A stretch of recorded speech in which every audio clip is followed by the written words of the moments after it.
Rebobinando, 21 anos de constelação, aprendi muita coisa sobre o Brasil, principalmente. Vocês vão ver no decorrer por que sobre o Brasil. Então, nós vamos lá. Então, o importante aqui é como que eu cheguei na constelação. Eu sou de uma família de advogados. O meu pai é advogado, os tios do meu pai já eram advogados, um deles foi presidente do Tribunal de Alçada em São Paulo. Meus filhos advogados, um deles é juiz agora, meu marido advogado e eu procuradora. Então, foi dessa forma que eu comecei com as terapias holísticas, primeiro o renascimento e depois constelação. Então, agora no campo da constelação, quais são os cursos? Quais são os cursos que eu fiz? Eu fiz a primeira formação de constelação na turma que o Regis organizou em Belo Horizonte. Depois eu fiz outros cursos, eu fiz com o Lorenz em São Paulo, o Stan em São Paulo, de constelação organizacional, o Spelter em Curitiba, fiz uma formação e depois fiz uma outra também com ele. O Bert Hellinger também em Lindóia, fiz 2 módulos de 9 dias com ele. E atualmente sou aluna, digamos assim, da Brigitte, e eu fui pesquisar quantas horas eu já tenho com ela. Eu tenho 1.122 horas com a Brigitte. Bastante. Então, como é que foram os trabalhos? Como é que foi o início dos trabalhos aqui em Campo Mourão? Então, fiz o curso, voltei para Campo Mourão. Naquela época, 20 anos atrás, Campo Mourão tinha aproximadamente 70 mil habitantes. Então, uma cidade pequena, indo para cidade de médio porte, né? Então, naquela época foi importante porque eu já tinha grupo. Por isso que para mim foi fácil começar. Nós tínhamos grupo de um curso em milagres, depois esse grupo se tornou um grupo de renascimento, e daí esse mesmo grupo se transformou em grupo de constelação, né? E como que nós começamos a trabalhar com constelação? Naquela época, como se usava mesmo, nós fazíamos a roda e todos os destinos difíceis que o constelador precisava saber, eles eram falados em aberto, na roda. O tema da constelação também era falado em aberto ali na roda. Então, tudo ia bem, até que um dia, acho que logo no começo, uma das primeiras constelações, apareceu uma moça, que hoje eu nem sei quem é a moça, ela não é daqui. Apareceu uma moça que tinha feito, na hora ali, ela falou, ela tinha feito 3 abortos. 3 abortos. Eu falei, meu Deus do céu, meu Deus do céu. Antigamente a gente tirava fotografia, né? Fotografia por filme. Eu dizia, meu Deus, a gente vai queimar o filme na primeira foto.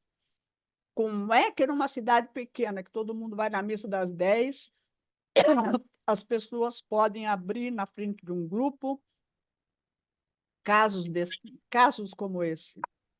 Então, eu me dei conta que era preciso sigilo. Numa cidade pequena, onde todo mundo se conhecia, era preciso sigilo. Então, naqueles dias tinha vindo para as minhas mãos um livro da Úrsula Frank. Esse livro aqui, O Rio Nunca Olha para Trás. Mas naquele tempo não tinha tradução em português ainda. Eu li o livro em inglês, The River Never Looks Back. E desse livro, eu consegui reunir as questões importantes para a constelação, aquelas que seriam os destinos difíceis, né?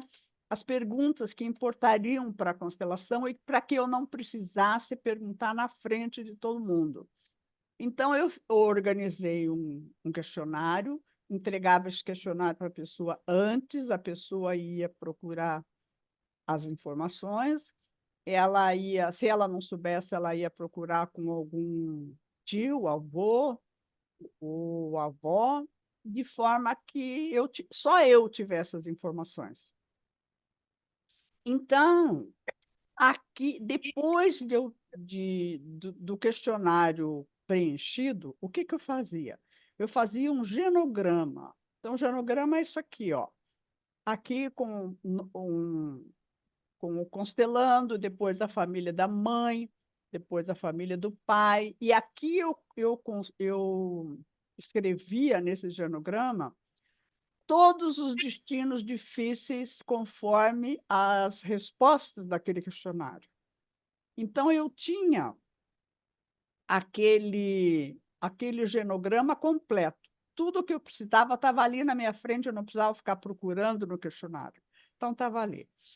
Então, com isso, eu tinha o sigilo. Isso foi a forma que eu achei para manter o sigilo para a constelação. Senão, a constelação teria acabado 20 anos atrás, do jeito que começou, acabava já. Então, então. E um outro recurso, gente, que eu tive, que eu gostaria de compartilhar com vocês, porque é muito interessante isso daqui, foi sobre o campo morfogenético, ou campo mórfico, de Rupert Sheldrake. Então, eu vou dizer para vocês por que é importante e como que eu fui parar na leitura desse livro do campo morfogenético. Só para você conhecer um pouco, Quem é que não tem? aparece Por nem. favor, quem é que está com o som ligado? Por favor, desliga. Então, olha só. Pelo fato de ser procuradora, eu era muito preocupada com o aspecto legal da constelação. Então, o que aconteceu? Eu tinha feito uma pós-graduação da Faculdade Getúlio Vargas, em convênio com a nossa faculdade aqui, e eu escrevi sobre o exercício profissional das terapias holísticas. Foi o meu tema de conclusão dessa pós. E sempre preocupada com a parte legal. Depois, o livro da Úrsula, aquele livro que eu falei para vocês, O Rio Nunca Olha para Trás, por que me chamou a atenção? Por que me chamou a atenção? Porque tinha sido uma tese de doutorado, primeira tese de doutorado apresentada, então, na academia.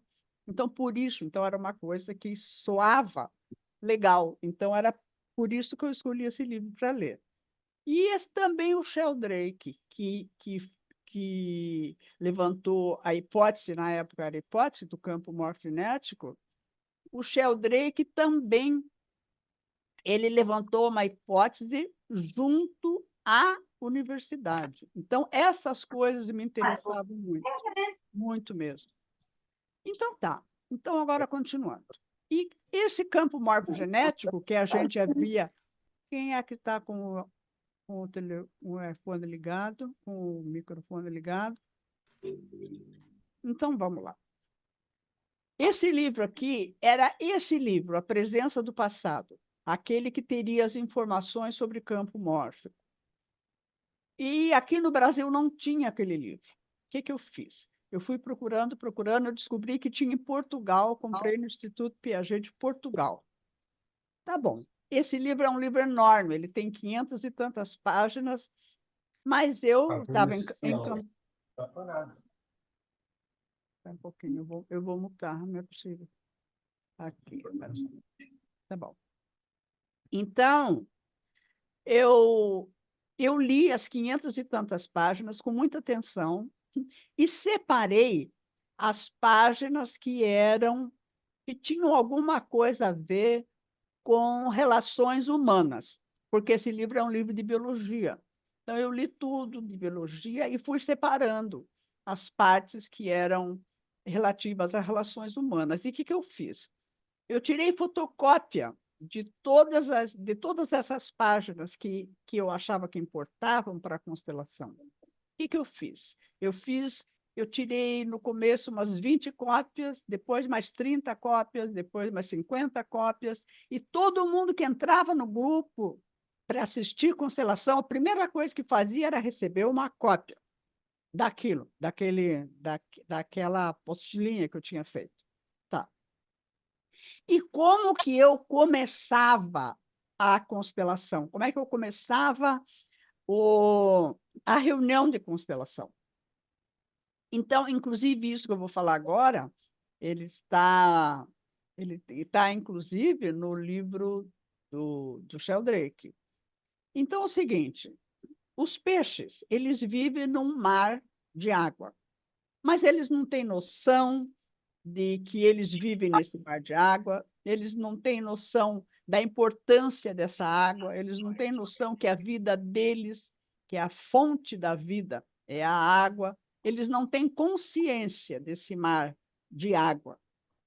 E os humanos? Nós aqui, nós vivemos também num mar de energia. Então, esse mar de energia, nós também não temos consciência, muita consciência dele, não é? E, e eu sempre falava, aqui na nossa sala de Obrigado, constelação, seu.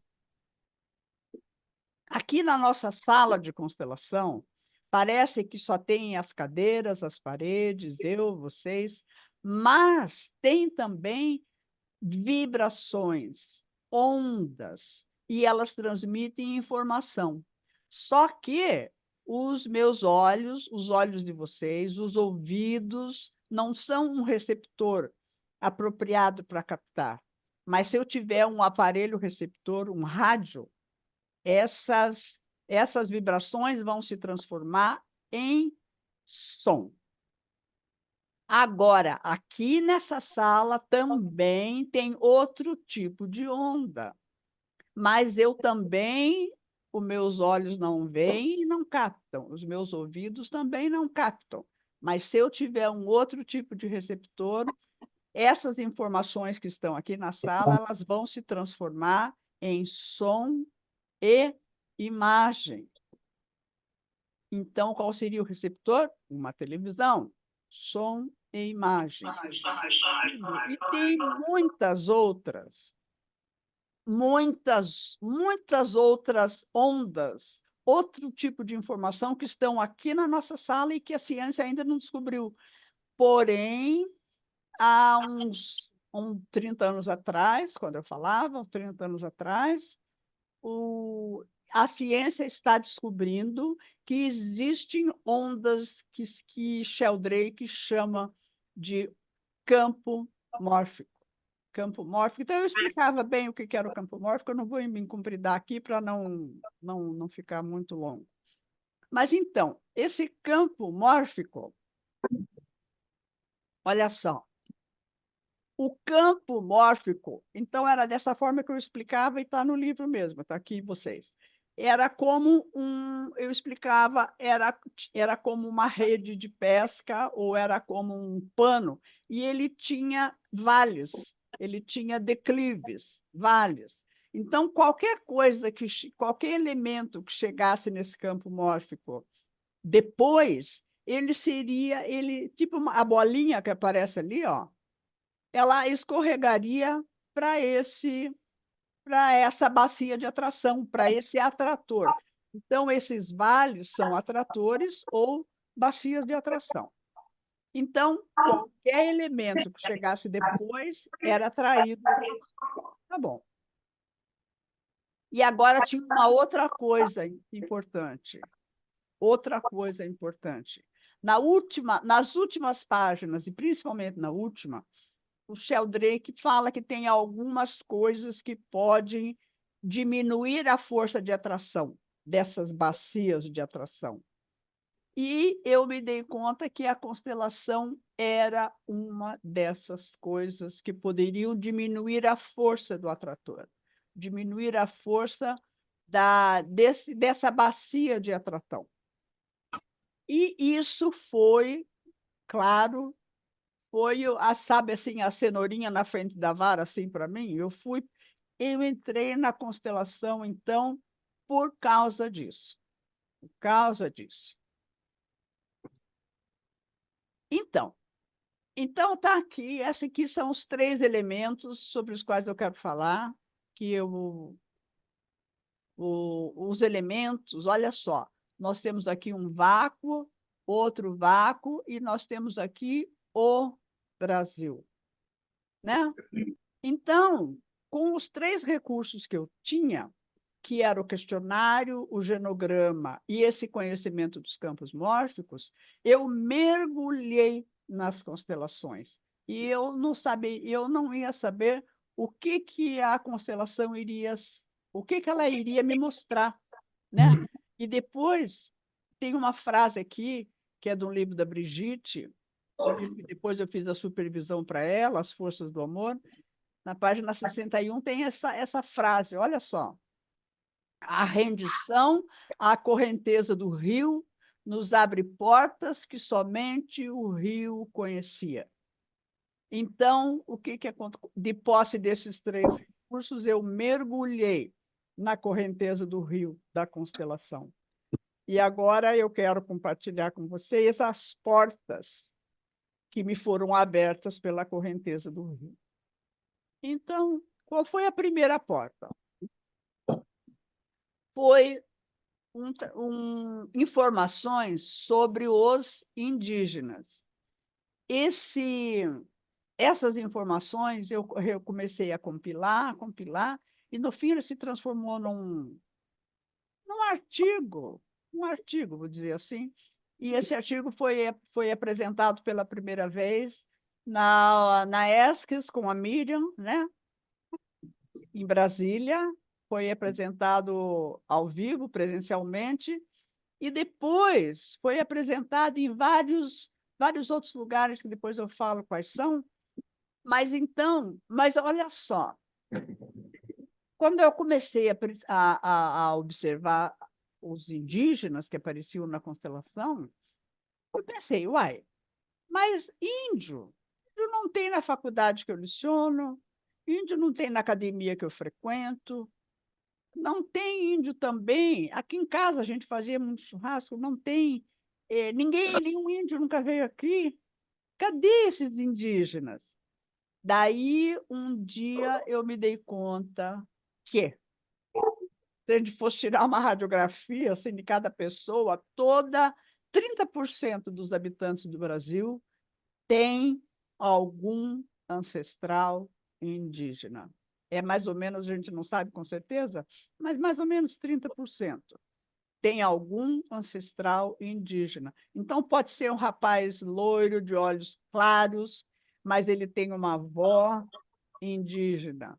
Pode ser um outro rapaz moreno, tatá, de cabelo encaracolado, no entanto, ele tem uma avó, uma bisavó indígena. Então, era sobre esses brasileiros que eu comecei a fazer um estudo, não que eu quisesse estudar, mas a informação surgia, parecia que brotava do chão, assim, e eu comecei a anotar. Tá bom. A segunda porta, e eu quero falar para vocês que também não foi um estudo que eu fui atrás para pesquisar, não. A informação veio surgindo, até que chegou uma hora eu falei, pera lá, gente, eu preciso anotar isso. E eu comecei a anotar as informações sobre... Olha aqui, está aqui uma outra coisa. Ancestrais judeus desconhecidos. A pessoa que não tinha ideia que ela tinha um ancestral judeu, né? E quando a pessoa não sabe, isso é um segredo muito grande que paira sobre a família. Muito, alô? É um segredo muito grande que paira sobre a família e que se constitui em atrator.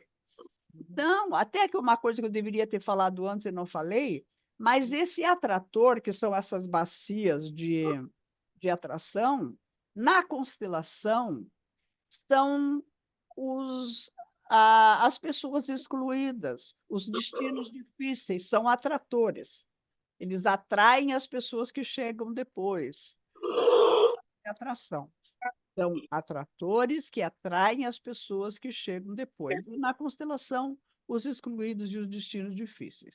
Então, Essa Márcia, só um momento.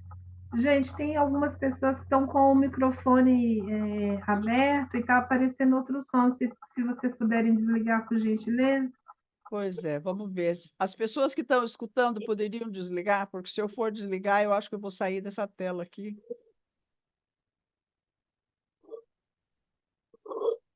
Alô?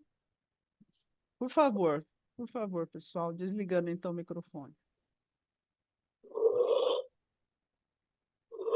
Provavelmente tem alguém que não está aí, deixou o microfone ligado. Então, vamos ver se agora melhorou. Porque se eu sair dessa tela aqui, eu acho que eu não consigo voltar. Então, tá. Essa é a segunda porta. Brasileiros com ancestral judaico desconhecido. E a terceira porta que foi aberta para mim foi um conhecimento sobre o Brasil. E eu vou compartilhar com vocês ao longo dessa explanação aqui, até o final, o papel do Brasil nisso tudo. Como a constelação vê o Brasil. Como a constelação, o papel do Brasil na constelação. Isso é muito interessante, é uma coisa que a gente não tem muita ideia, mas que é muito importante. Então, vamos lá, começar pelos indígenas. Então, eu vou tentar falar aqui em 10 minutos esse trabalho que, na última vez, foi um trabalho de 1 hora, então eu vou tentar compilar aqui. Eu peço que vocês deem uma olhada nessa foto, lógico que essa foto aqui é montada, né? Então, aqui são mulheres portuguesas do final dos anos 1800 e começo dos anos 1900. Olha só, imagine a cultura delas, imagine como elas eram, que só ficavam em casa, só iam para ir na missa, tudo isso, olha só, submissas aos seus maridos. Não vou falar muito porque vocês também sabem. E é nessa sociedade aqui, nessa cultura, que vai aportar essa Índia aqui do lado. Estão vendo aqui do lado direito? A Índia vai aportar aqui com a cultura dela. Vou falar alguma coisa, mas não vai dar tempo de falar muito, mas quem quiser, inclusive, tem um artigo que vocês podem pedir que eu passe. Bom, olha aqui. Esse trabalho ele foi apresentado lá para a Miriam, né, no curso da ESCS, em 2017. Depois foi apresentado também em Porto Alegre com a Lia, na escola de OPT de Franz Rupert, né? Depois foi apresentado aqui também na ABC e depois também no Senado Federal. Então, quem assistiu naquela época já sabe, mas eu vou tentar resumir. Então, é o seguinte, começaram a aparecer pessoas para fazer constelação com alguns sintomas, e sintomas eu chamo genericamente de temas de constelação, né? Algumas pessoas para fazer a constelação com sintomas parecidos. Eu agrupei alguns. Então, geralmente era assim: dificuldade para vencer na vida, dificuldade para ter sucesso financeiro, dificuldade para subir na carreira. Esses eram os 3 mais importantes. Dificuldade para vencer na vida, dificuldade para ter sucesso financeiro e dificuldade para ter sucesso na carreira, né? E também, às vezes, quando uma mãe vinha fazer para um filho, ou uma namorada vinha fazer para o namorado e para o noivo, o tema da constelação, às vezes, era preguiça, falta de iniciativa, apatia, né? E também muitos casos de desentendimento entre irmãos, que os irmãos não tinham jeito de se entenderem bem. Por quê? O irmão não compreendia como o outro se comportava, porque ele achava que o outro era preguiçoso, porque o outro não tinha iniciativa, porque o outro era apático. Tá? Então, às vezes, um pai achava isso de um filho, do outro não, e daquele sim. Então, quando a gente colocava a constelação, a gente observou que aparecia sempre um elemento, o elemento da vergonha. Vergonha. Então, aqui, o primeiro branco, vou chamar branco, porque naquele tempo era branco mesmo, os portugueses, basicamente. Primeiro branco e a primeira Índia. O primeiro filho deles, a primeira geração miscigenada, ela tinha vergonha da mãe índia. E aparecia, em toda a constelação, aparecia essa questão da vergonha. E essa vergonha, ela bloqueava o fluxo da energia e não deixava com que a energia descesse até o constelando, lá embaixo. Então, eu fiquei pensando, mas por que será que tem vergonha da mãe índia? Será que é só porque ela não se veste apropriadamente? O que é? E eu precisei ter mais informação. E o que eu fiz? Eu fui procurar na literatura. Tá bom. E antes de eu falar para vocês a literatura que eu achei, eu gostaria que vocês prestassem atenção nisso aqui. Esse verde assim é como eu denomino cultura indígena, horizontal. E essa aqui, a cultura do não indígena, do branco, vertical. Guardem bem na mente essa foto. Cultura horizontal, cultura vertical. Tá bom. Então, qual foi a... Eu achei, então, procurando na literatura, um livro precioso, que as pessoas aqui da Academia de Letras me falaram que é um livro precioso. Foi muito difícil encontrar esse livro, mas eu encontrei. E foi escrito por Telêmaco Borba. Telêmaco Borba, ele é brasileiro, paranaense. Ele morou às margens do rio Tibagi de 1863 a 1901, que era exatamente o período que eu queria, porque foi nessa época que os brancos começaram a se unir com as índias, que eram as bisavós dos constelandos, né? Por aí, mais ou menos. E o Telêmaco Borba, ele foi administrador do aldeamento São Pedro de Alcântara, que foi um aldeamento aqui nas margens do rio Tibagi, por 20 anos. Então, ele conhecia de índio muito, e o livro dele realmente é maravilhoso. E o livro onde ele escrevia sobre os costumes dos índios foi publicado em 1908, chama-se Atualidade Indígena. E ele falava sobre quais tribos. É importante que isso seja dito, porque não é todas as tribos, não. Talvez as tribos do Nordeste sejam diferentes. Mas aqui, sobre os Guaranis e sobre os Caigangue. Então, eram os índios realmente que habitavam essa região aqui, e nesse livro eu consegui ter toda a informação que eu precisava. Então, aqui, olhem de novo. Aqui, ó, horizontal verde, estão vendo? Horizontal. E aqui, vertical. Horizontal, vertical. Então, vamos começar. As culturas. Primeiro, terra e natureza. Como que o indígena, como é a relação do indígena com a terra e com a natureza? Olhem aqui, na horizontal aqui. É uma relação de igualdade. E os índios não conheciam propriedade, eles não eram donos da terra. A terra eles não conquistavam. A terra também eles não dominavam. E eles apenas usufruíam. Não precisava de título, apenas usufruíam aqui. E como que é a relação da terra no mundo do homem branco? Em primeiro lugar, a propriedade é privada. Primeiro, propriedade, ele precisa comprar. Privada, é só dele. E no individualismo, o que a gente quer dizer com isso? Era de uma pessoa só.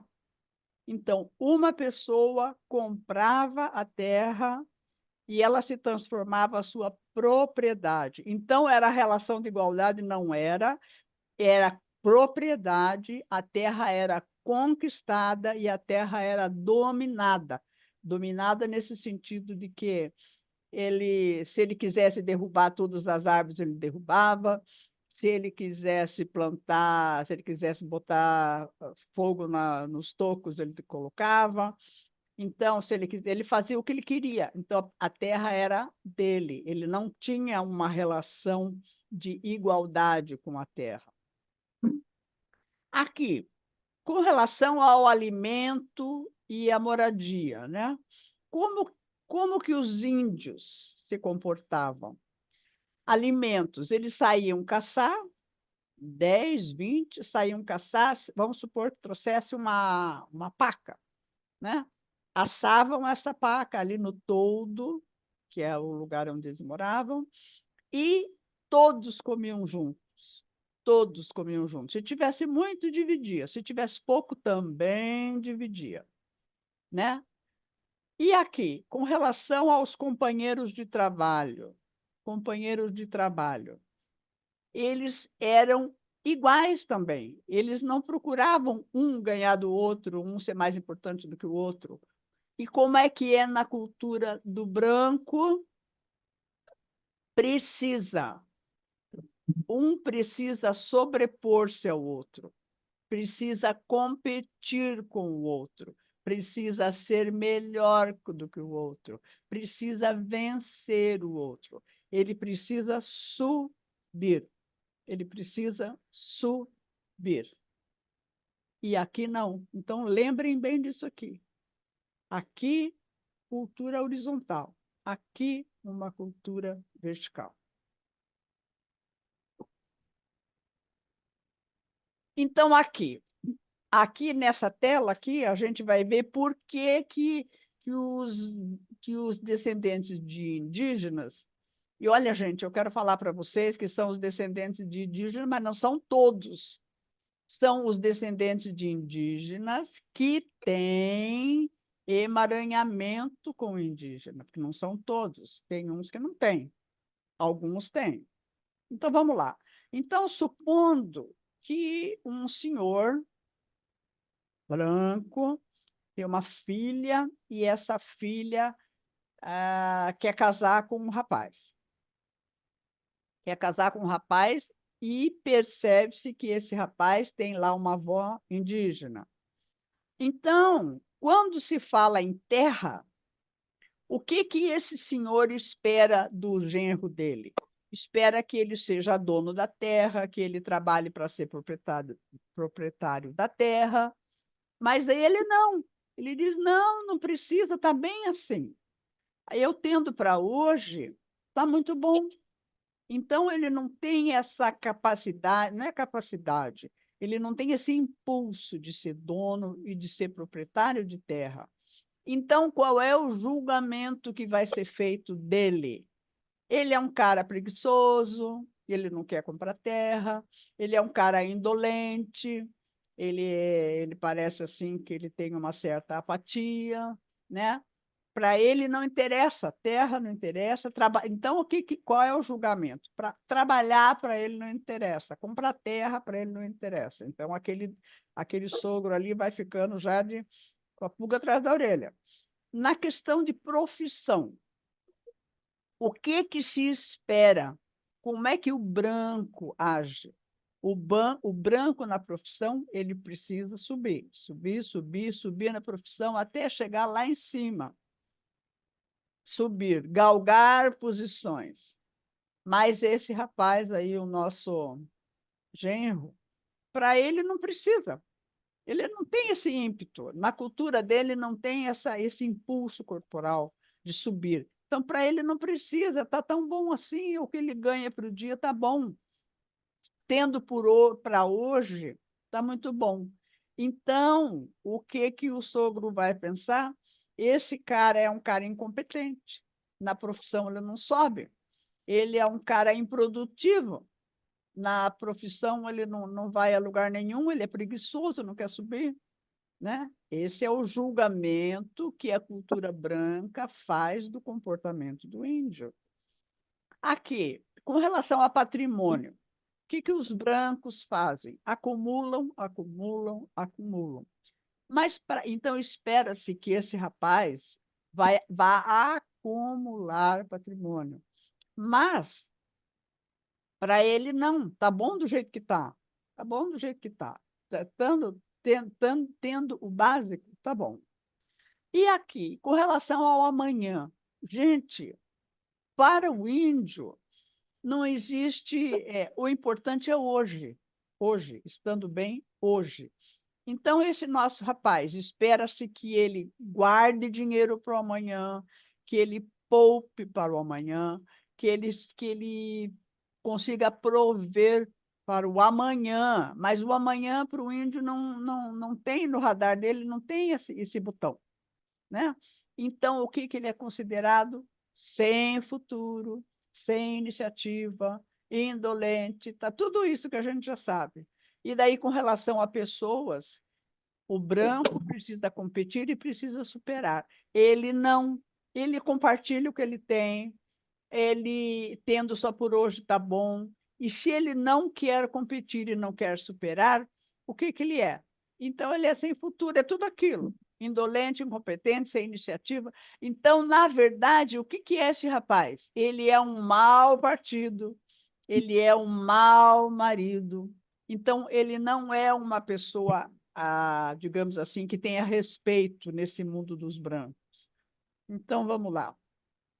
Então, aqui está a mesma foto, e eu vou pedir para vocês me acompanharem na leitura desse texto aqui. Olha só aonde esse rapaz se meteu, olha só.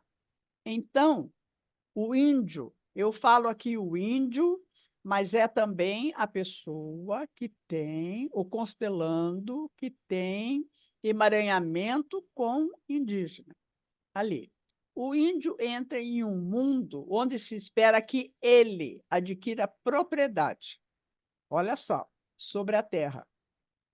Espera-se que ele transforme a terra em meio de produção em massa. E não é isso que ele está acostumado também. E para que precisa-se que ele seja assim? Porque ele precisa lucrar para acumular bens e dinheiro. E para isso ele vai ter que competir, ele vai ter que ser melhor do que o vizinho, vai ter que ser melhor do que o amigo. Olha só, gente, ele precisa fazer tudo isso para tornar-se um cidadão respeitado nessa sociedade. Mas, no entanto, o indígena ou a pessoa que é emaranhada com o indígena, ele não tem esses impulsos de fazer essas coisas. Então, o que, que ele vai ser? Ele vai ser considerado sem iniciativa, ele vai ser considerado apático, ele vai ser considerado preguiçoso. E olha aqui, nós vamos continuar. Olha só, então aí vem o julgamento em vermelho. O tema que vem para a constelação, o constelando, quando traz um tema, olha só, o tema que vem para a constelação é o resultado do julgamento que a cultura branca faz do modo de ser e proceder. E daí o branco considera isso uma falha de caráter.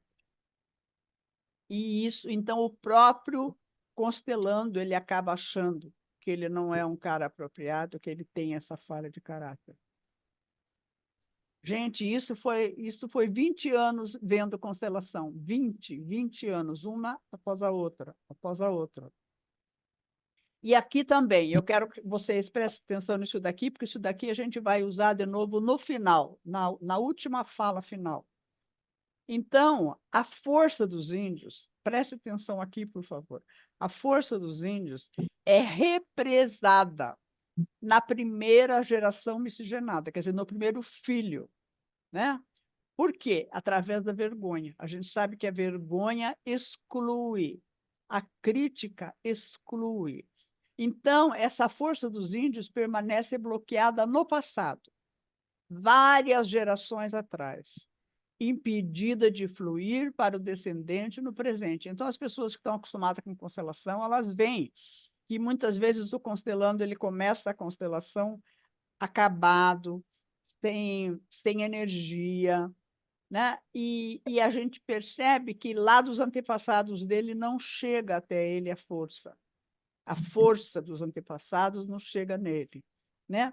Até que a gente consiga desmanchar esse bloqueio que vem através da vergonha, né? Então, quando o ancestral indígena é aceito e incluído, a vida passa a fluir plenamente, né?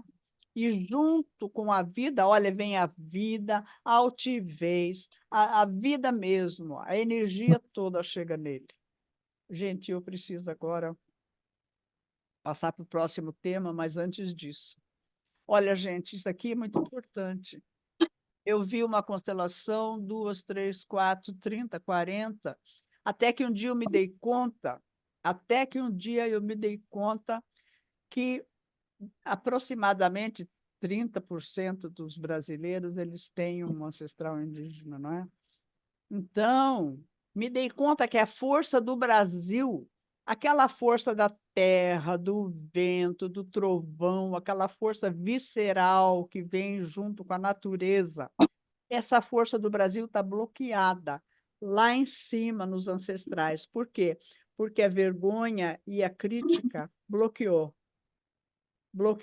Então, a não ser que isso seja desbloqueado, não só o constelando não vai para frente, como a sensação que dá é que o Brasil não vai para frente.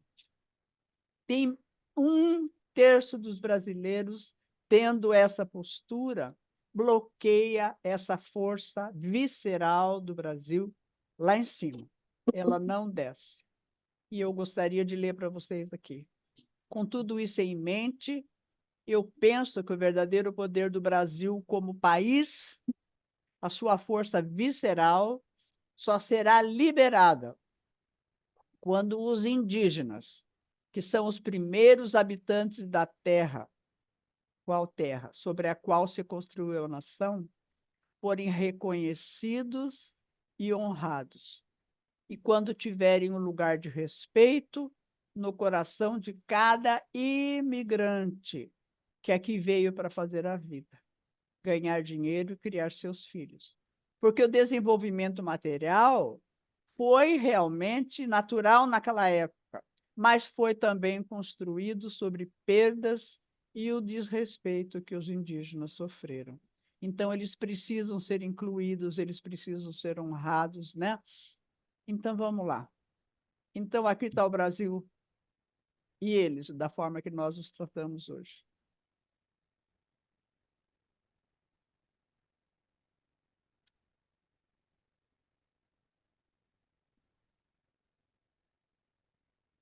Tá bom, gente. Então, agora eu vou falar sobre os imigrantes.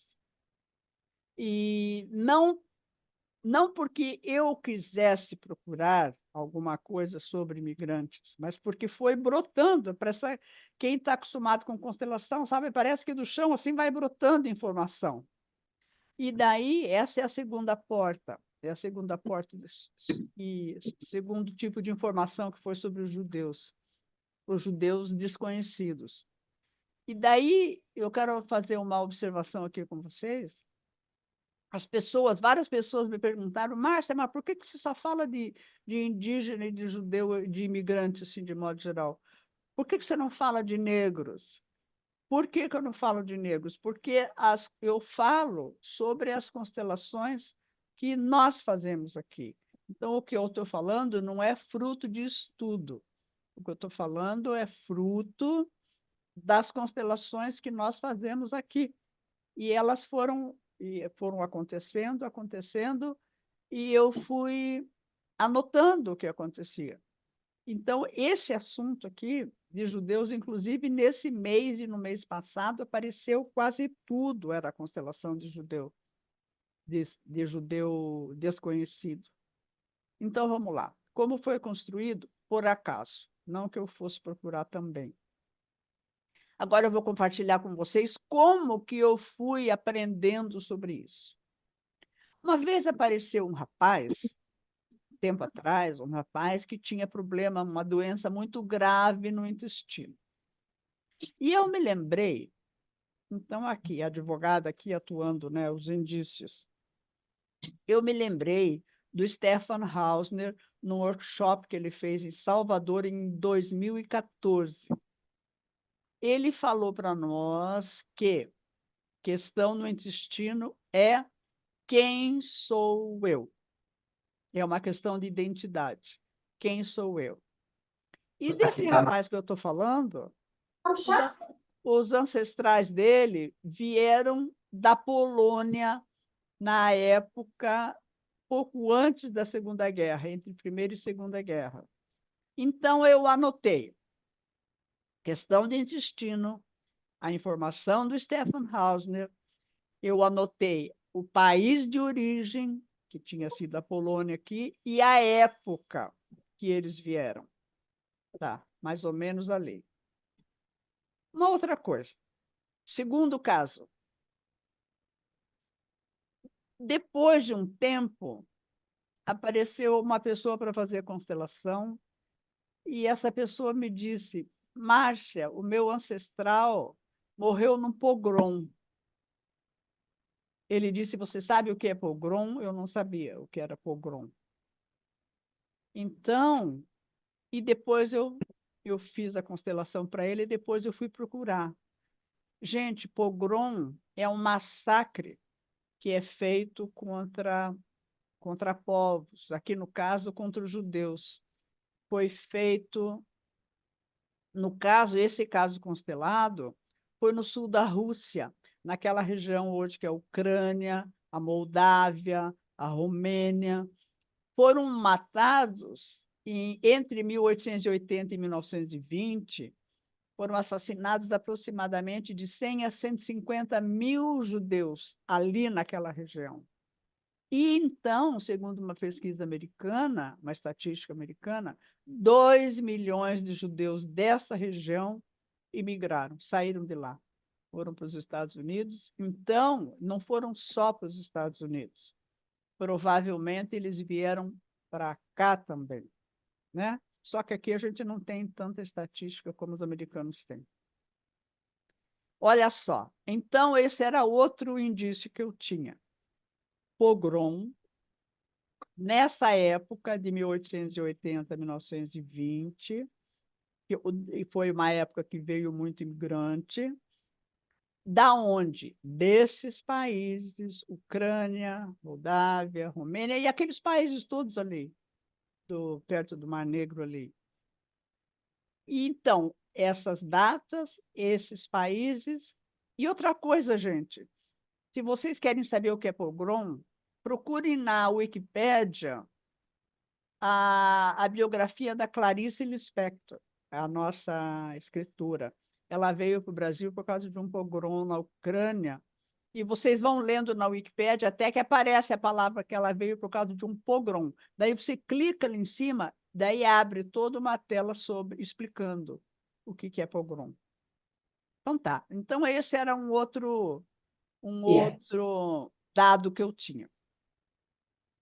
E daí eu comecei a observar também que quando eu entregava as perguntas para a pessoa, para o constelando vir fazer a sua constelação, eu comecei a observar que, em alguns casos, quando eles iam buscar informação, buscava com ele, com o pai, tudo bem. Mas quando chegava no avô, eles não tinham informação nenhuma. O avô dizia: não, daqui a gente não sabe mais nada. Não, e do seu pai que veio da Europa? Não, não se sabe mais nada. Então, por que não se sabe mais nada?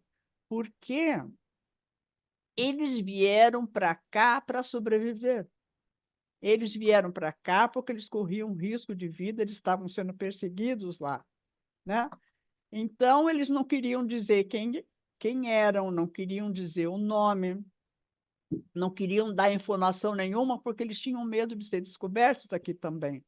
Então, isso ficou um grande segredo na família que eles formaram aqui no Brasil, né? Na família que formaram no Brasil. Um grande segredo. E não esqueçam que um segredo grande assim é um enorme atrator. Lembram do campo mórfico? Então, e agora com relação aos judeus que vieram de Portugal e Espanha? Para nós aqui era mais fácil, porque a gente tinha uma certa informação sobre os nomes, né? Os nomes, assim, por exemplo, a gente sabe que os cristãos novos, se vocês não podem procurar também a palavra cristãos novos, assim, os judeus que moravam, por exemplo, em Portugal, bom, se vocês procurarem na história inteira, tem problema de perseguição a judeu. Mas se vocês procurarem em Portugal, eles foram obrigados a escolher, a deixar a religião, a adotar a religião católica, por isso que eles são chamados de cristãos novos, porque eles não eram como os cristãos antigos, né? Cristãos novos. E outra coisa, os judeus, eles não tinham sobrenome. Era fulano, filho de fulano, filho de fulano. Se vocês veem na Bíblia, por exemplo, para Jesus, fulano já está, vem desde Moisés, vem vindo, eles não têm sobrenome, não tinham sobrenome.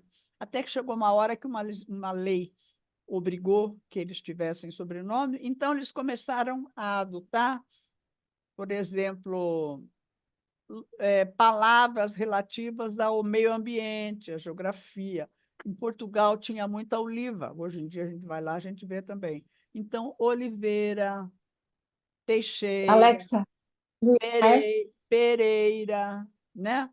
Rocha. Então, são nomes que Alexa, provavelmente, gente, isso daí não é uma sentença, provavelmente são tweet. palavras de origem judaica. Quem é que está com o microfone ligado, por favor? Gente, e agora? Como que se confirmava se a pessoa se era judeu ou não? A gente falava, primeiro eu chamava a pessoa, o constelando, e dizia, olha, aqui está a informação está se direcionando para um ancestral judaico. Posso falar isso na constelação? Porque eu não queria falar, achava muito invasivo falar assim por minha vontade. A pessoa dizia, pode. Gente, eu me lembrei, e eu fazia de acordo com o que o Jacob Schneider falava.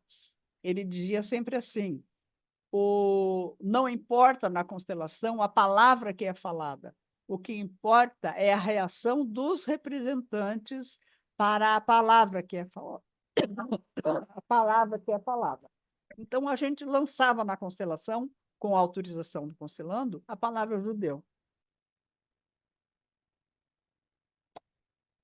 E daí, gente, se fosse o caso, então, era um alívio entre os representantes, era um alívio com o próprio constelando. Às vezes o constelando dizia, meu Deus, mas eu alguma vez já pensei nisso, porque eu não me acerto com religião nenhuma, eu não sei o que acontece. Aquele meu avô, ele não me falava direito, e daí começava toda a conversa e que se confirmava, a constelação confirmava se fosse o caso, né? 100%. E agora eu digo para vocês, por que é importante saber que a pessoa é descendente de judeu? Em 3 níveis, aqui, 3 níveis de energia. Aqui, no nível individual, no nível do constelando. É uma questão de identidade, ele fica aquele problema que ele tinha, agora ele sabe por quê, quem sou eu, agora eu sei quem eu sou, né? Então a gente chegava na raiz do problema dele, tá? No nível da família, aquele segredo antes pairava como um imenso atrator para a família inteira. Então, o que era preciso? Era preciso incluir esse ascendente.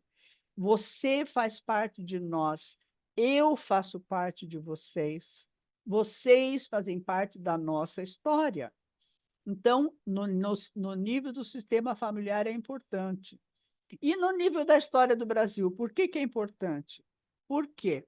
Porque é importante que o Brasil saiba quais são as pessoas que habitam no seu solo, que habitam aqui, não é?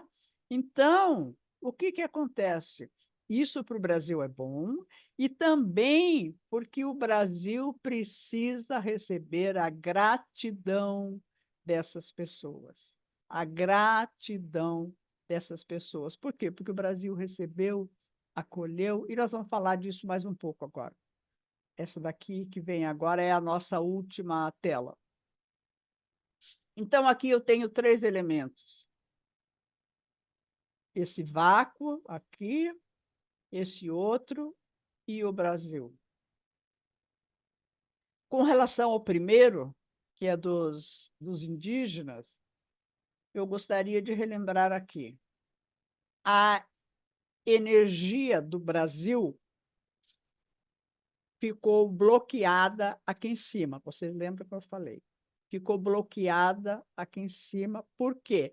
Porque aqui embaixo, na primeira geração miscigenada, começou a vergonha. E a vergonha exclui. A vergonha exclui. A crítica exclui. Então, isso daqui ficou como uma nuvem pairando aqui e não descia para o descendente. Então, constelação após constelação, a gente podia ver que só descia... Gente, a energia toda do Brasil, a energia do ar, a energia do vento, a energia das águas, a energia da natureza ficava pairando aqui em cima e não descia. Quando chegava no constelando, daí vinha para ele o quê? Vinha a vida, vinha a altivez. Isso é uma coisa muito importante. A altivez daquela pessoa vinha. Parece que a pessoa ressuscitava quando chegava essa energia para ele. E se você pensar que 30% dos atuais brasileiros têm algum ancestral indígena, o que acontece? A gente pode chegar à conclusão de que, no Brasil, a energia do Brasil, essa energia visceral, ela está parada aqui em cima. Por quê? Esses dias eu estava perguntando para um colega meu, falei, e você, o que você acha do Brasil hoje em dia? Porque hoje em dia todo mundo critica o Brasil, todo mundo tem vergonha do Brasil, porque o Brasil está muito polarizado. Se pega de um lado é ódio, se pega do outro lado fala mal. Então ele disse, olha, antigamente eu viajava para a Europa com camiseta do Brasil e eu tinha orgulho, agora eu tenho vergonha. Falei, e daí eu falei, puxa vida, mas ele falou a palavra vergonha, que é a palavra que eu estou usando na constelação, na live da constelação. Então, gente, o nosso objetivo aqui, o meu objetivo, qual é? É mudar a forma como nós olhamos o Brasil, como nós sentimos o Brasil.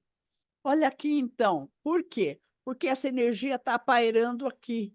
E se na constelação a vergonha bloqueia tudo e a aceitação faz tudo correr a energia para o constelando aqui, quem é que não diz que no nível de Brasil é a mesma coisa?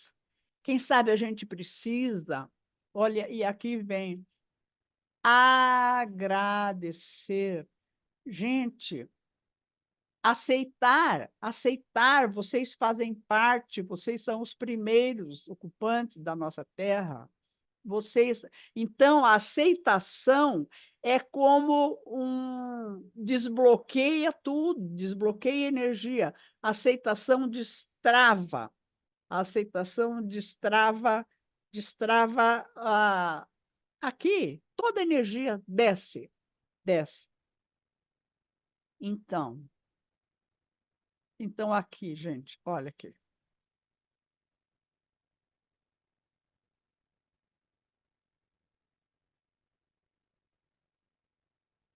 E essa gratidão aqui diz respeito aos imigrantes.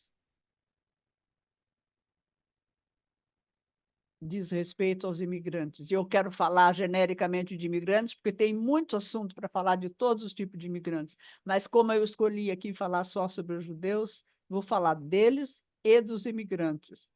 Se vocês pegarem qualquer livro de constelação, vocês vão ver que todo o país que acolhe uma pessoa, ela precisa de gratidão, ela precisa que receba, que seja agradecida, né? O país precisa receber agradecimento. E a gente percebe nas constelações também que a constelação só termina bem quando os imigrantes agradecem o Brasil. Agradecem o Brasil. Então, aqui, olha, se aqui a aceitação destranca o bueiro, digamos assim, solta toda a vida que pode chegar aqui embaixo, aqui a gratidão também destranca o bueiro aqui, ó, e a energia começa a fluir. Então, o Brasil precisa, não é que o Brasil precisa, as constelações estão mostrando que o Brasil a constelação só termina bem quando agradece-se o Brasil. Então, e como todas as outras pessoas que não são descendentes de indígenas, são descendentes de imigrantes, e às vezes misturado, não é? O que acontece? Acontece que a nossa forma de ver o Brasil, do jeito que está hoje, ela vai indo contra toda a informação que a constelação nos dá. Então, a constelação nos mostra agradecer o Brasil, ver o Brasil com bons olhos. Por que ver o Brasil com bons olhos? Porque o Brasil, por exemplo, ele é um mecânico melhor do que o alemão, ou porque o Brasil paga em dólar mais do que o americano? Não! Quais são os trunfos que o Brasil tem? O Brasil recebeu os imigrantes com tudo que tinha, com as qualidades e com os defeitos. Botou à disposição dos imigrantes tudo que tinha. Então, é preciso agradecer por ter acolhido. E, no caso dos judeus, por ter dado vida nova, por ter salvado a vida. No caso de muitos imigrantes também. Vida nova, sobrevida, para ele, para todos os descendentes, não é? Agradecer o Brasil. Agradecer o Brasil. E eu quero, para encerrar aqui, dizer para vocês o seguinte, que eu mesma passei a ver o Brasil com outros olhos por causa de 3 estrangeiros. Aliás, o terceiro não é bem estrangeiro, mas olha aqui. O Danny Johnson é um americano que trabalha também com ancestrais, e ele, inclusive, eu traduzi um workshop dele aqui em Maringá, e ele falava o seguinte, que ia chegar uma hora em que o mundo iria precisar de muita energia, o resto do mundo. E ele disse, da onde que vai vir essa energia? Do Canadá? Não. Da Austrália? Também não. Da onde que vai vir essa energia? Da França? Não.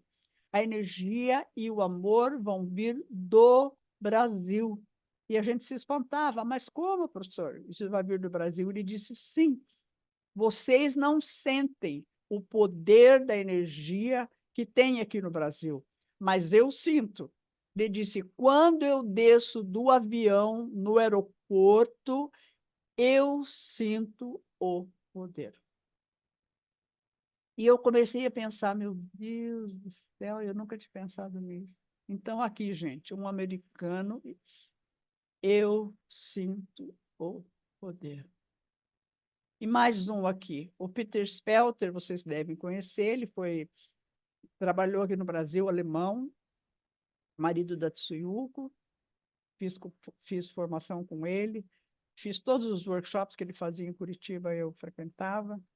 Um dia nós estávamos aqui em Pitanga, ele veio fazer um workshop social aqui em Pitanga, e na hora do intervalo, ele estava conversando com a gente, ele disse, o Brasil é o país mais adiantado do mundo. Eu falei, como assim? Ele disse, olha, qual é o princípio máximo de todas as filosofias? Não é somos todos um? Então, ele disse, vocês aqui aplicam isso ao máximo. Aqui vocês casam todos um com os outros, vocês casam e miscigenam, vocês estão formando uma raça de brasileiros, vocês não sabem quem é de quem. Então, é o país mais adiantado do mundo, porque vocês são aqueles que realmente praticam. Somos todos um. Gente, para encerrar, eu quero falar isso aqui, ó. Quando eu comecei a fazer constelação, num dos primeiros anos, eu não sei exatamente quando, mas nos primeiros 5 anos de constelação, veio fazer constelação um senhor, um japonês, bem apessoado, alto, veio ele com a mulher dele, assim, bem vestido, muito discreto, distinto. Ele disse, doutora, eu vim fazer constelação pelo seguinte, porque eu tenho uma fazenda e eu não consigo saber o que eu faço com aquela fazenda. Parece que eu vou plantar soja, não é isso que eu tenho que fazer. Parece que eu vou plantar milho, não é isso que eu tenho que fazer. Criar gado também não é isso que eu tenho. Então, eu vim fazer constelação, ele falou, para ver o que eu faço. Daí ele disse, tá bom, fez a constelação. Daí, 10 anos depois, um pouco antes da pandemia, ele apareceu na casa onde eu fazia a constelação e ele disse, doutora, eu vim convidar a senhora para almoçar. Estava ele e a mulher dele. Vim convidar a senhora para almoçar. Eu falei, opa, o que aconteceu? Ele disse, a senhora lembra da constelação que a senhora fez para mim? Que os meus antepassados no Japão, eles só não morreram por causa de 2 coisas.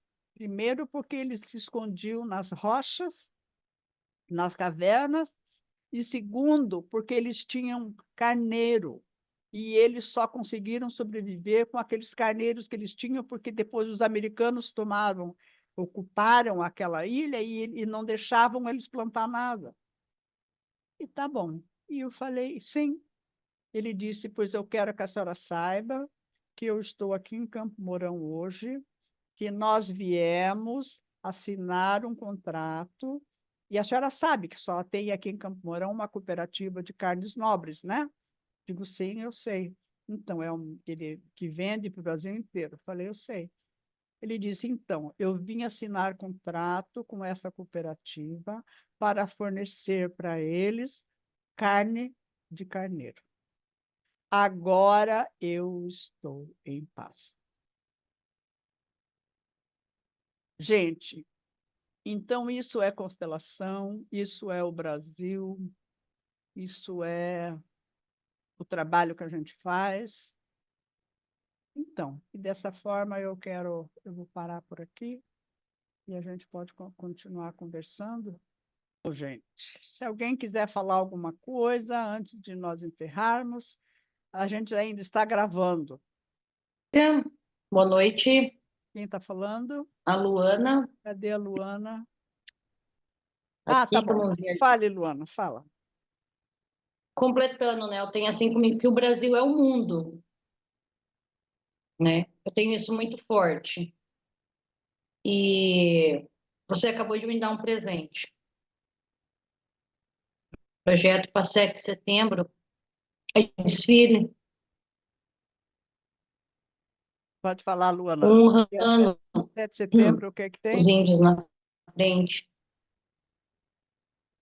É o projeto para agora. Porque na escola, eu penso que na escola, com as crianças que a gente vai estar chegando agora. É eles que levam para os pais. Uhum. Sim? Então, Luana, eu fico muito feliz que você apareceu, viu, Luana, que você assistiu. Porque, na verdade, são Casa. tantos anos de constelação e, para mim, é importante compartilhar tudo isso, porque são 20 anos, né? 21 anos. Obrigada, Luana.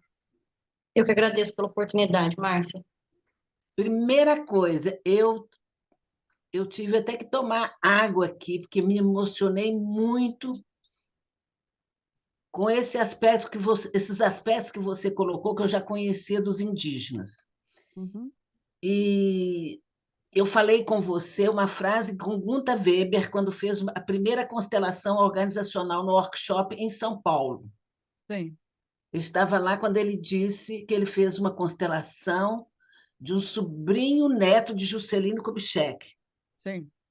e que estava com uma questão, ele era médico psiquiatra, proprietário, e que Sim. estava tendo uma série de problemas de ordem financeira, Uhum. e que o Gunda terminou a constelação dizendo, primeiro, eu sabia de Juscelino Kubitschek, mas não sabia que ele era médico. E essa constelação me trouxe a cultura, toda a história do Brasil e o processo político. O que nós aprendemos com a constelação é muitíssimo importante. E eu fiquei encantada com a maneira como você aprendeu. Essa maneira que você descreve, eu quero mandar, inclusive, viu, Andréia? Se possível, que deixar isso registrado. Quando Bert Helling, eu anotei aqui, porque você viu, quando Bert Helling esteve em Brasília, em 2014, no Museu da República. Você vai lembrar disso, que foi muito fotografado, muito divulgado na imprensa, na mídia. Foi organizado por Isabela Rodrigues, a UNB que organizou. Mais de 2.500 pessoas. Basta dizer que eu mesma estava sentada no chão, que encheu de gente. E ele disse: o Brasil só ganhará sua força de governança na medida que reconhecer os seus primeiros habitantes, os índios. Ele estava com um cocar na cabeça, e Sophie também. Reconhecer os colonizadores,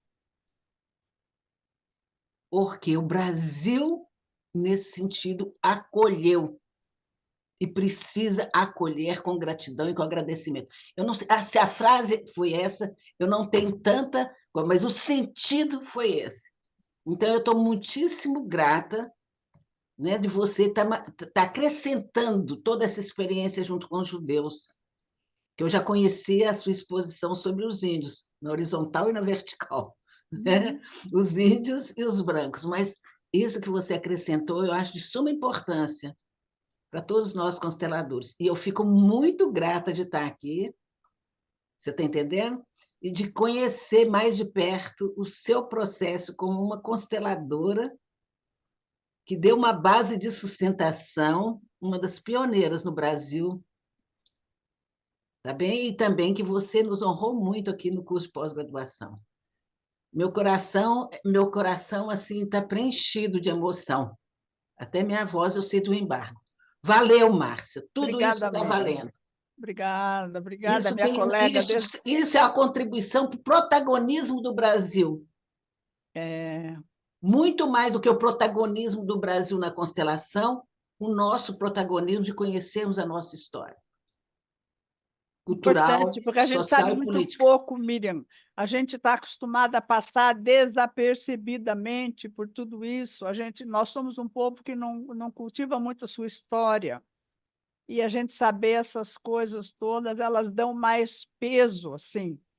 Engraçado que nas constelações, Miriam, parecia assim que a sala de constelação, o tapete onde a gente fazia a constelação, parecia assim o mapa do Brasil, e a informação brotava.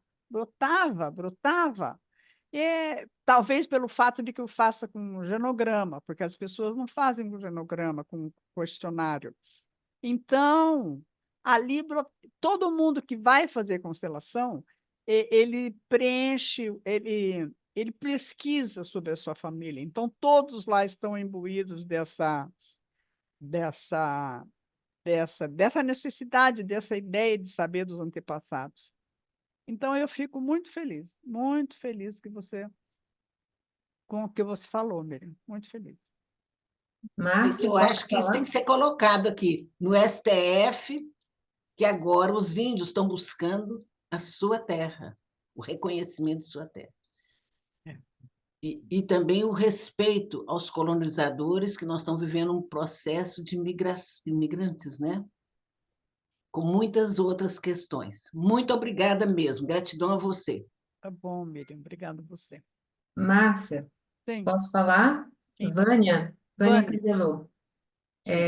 Eu vim até essa live através da Lia, né, da Lia Bertol, que eu faço o trabalho com ela. Sim. Como a Miriam, eu fiquei extremamente emocionada com o seu estudo, com a forma como você se compromete e se coloca perante a constelação. E eu acho que isso seria de suma importância que fosse levado para muitos consteladores no Brasil inteiro. E eu agradeço muito porque eu aprendi com você muito hoje. Eu venho de imigrantes, né? E entendi, assim, várias coisas além de já ter sentido isso muito em constelações, mas a forma como você colocou isso foi brilhante e eu te agradeço muito mesmo por estar aqui hoje. Obrigada, Vânia. Pois é, eu não conheço você, mas a Lia sim, né? Então, eu agradeço pelo que você disse. Realmente é comprometimento de muitos anos, muitos, muitos, muitos anos. Você falou que disponibiliza esse material que você fez de pesquisa. Sim, Tem como eu entrar em contato? pode sim. Isso me entusiasma muito de reconhecer esse espaço. E você tem que editar esse livro, essa sua experiência é altamente significativa, é um modelo, um exemplo do seu comprometimento e da sua vida profissional, que nesse momento que está se criticando a constelação para sair do judiciário e da área da saúde, terá um impacto muito grande. Nós temos essa força que é nacional, mas que tem também os compromissos do Brasil com os organismos internacionais, não só com a OMS, na área da saúde, mas com outros organismos. Vamos levar isso em frente. Estou muito feliz disso. Obrigada, Miriam. Obrigada. Por essa oportunidade, viu, André, que você deu aqui à Márcia também. E em nome de que eu estou agradecendo a André, agradecer a ABC por essa oportunidade. Né? Você trouxe na primeira vez e trouxe na segunda. Parabéns, André. Gostei muito.